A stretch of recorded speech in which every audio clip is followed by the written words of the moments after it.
अब भी चाहो तो हम ये शादी तुड़वा सकते हैं। मैं तुम्हें यहां से ले जाऊंगा। मैं तुम्हें दादी और बाबा दोनों से बचा लूंगा। बस एक बार मुझसे ये कह दो सुहा।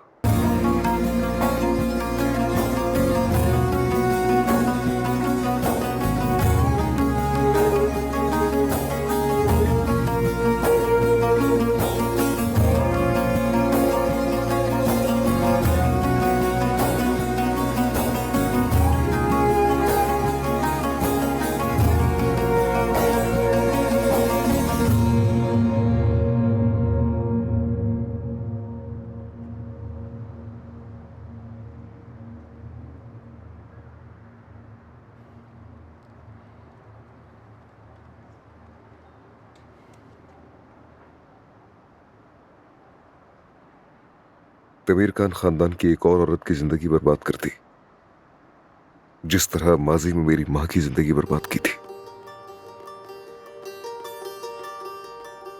आप खुश हैं?